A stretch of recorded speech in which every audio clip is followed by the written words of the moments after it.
Christmas முடிச்சுட்டு இந்த decorations எல்லாம் எடுத்து வைக்கவே வந்து ஒரே கஷ்டமாக போச்சு. சரி என்ன பண்ணுறது அப்படின்னு சொல்லிட்டு எல்லாமே மன வருத்தத்தோடயே எல்லாம் எடுத்து பேக் பண்ணிட்டு இருந்தேன். திங்ஸ் கம்மியாக தானே இருக்குது, சரி சீக்கிரமாக ஒர்க் முடிஞ்சிடும் அப்படின்னு நினச்சேன். பார்த்தா 2 ஹார்ஸ் வந்து இது வந்து இழுத்துருச்சு. நம்மளுக்கு இது எடுத்து வைக்கவே வந்து 2 ஹார்ஸ் ஆகுதுன்னா, அப்போ ஃபாரினர்ஸ்க்கெல்லாம் வந்து வீடு ஃபுல்லாகவே அவங்களுக்கு இதுதான் பண்ணி வச்சுருப்பாங்க. அப்போ அவங்க எல்லாத்துக்குமே வந்து கிட்டத்தட்ட ஒரு நாள் தேவைப்பட்டிருக்கும் போல். என் ஹஸ்பண்ட் இதுலேயும் ஒரு ஸ்ட்ரிக்டாக ஒரு ரூல்ஸ் போட்டு போயிருக்காரு. என்னென்னா இதெல்லாம் செராமிக் தான், அதனால் வந்து எல்லாமே பார்த்து ஹேண்டில் பண்ணணும். இதெல்லாம் நீ ஒன்று உடஞ்சா கூட அடுத்த வருஷம் வந்து நான் எதுவும் வாங்கி தர மாட்டேன்னு வேறு சொல்லியிருந்திருக்காரு. அதுக்காகவே எல்லாமே பார்த்து பார்த்து மெதுவாக எடுத்து வச்சுட்டு இருந்தேன். அண்ட் இந்த கிறிஸ்மஸ் ட்ரீ வந்து பார்த்திங்கன்னா என்னோடய ஹேண்ட்மேட் தான், நானே வந்து பண்ணேன். நான் இதெல்லாம் டெக்கரேட் பண்ணுறப்ப வீடியோ போட முடியல, சரி அட்லீஸ்ட் எடுக்கிறப்பயாவது வீடியோ போடலான்னு சொல்லிட்டு தான் எல்லாமே எடுத்துகிட்டு இருந்தேன். கொஞ்சம் திங்ஸ் பேக் பண்ணி வைக்கும்போதே சலுப்பாயிடுச்சு, எப்படா முடியும் அப்படின்ட்டு.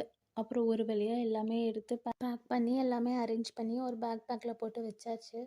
அப்போ இதை பண்ணுறக்குள்ளே எனக்கு பசியே வந்துருச்சுங்க. அப்புறம் அதுக்கிடையில் ஒரு ஸ்மால் பிரேக் வேறு எடுத்துகிட்டு அதுக்கப்புறம் தான் நான் ஒர்க் பண்ண ஸ்டார்ட் பண்ண ஆரம்பித்தேன்.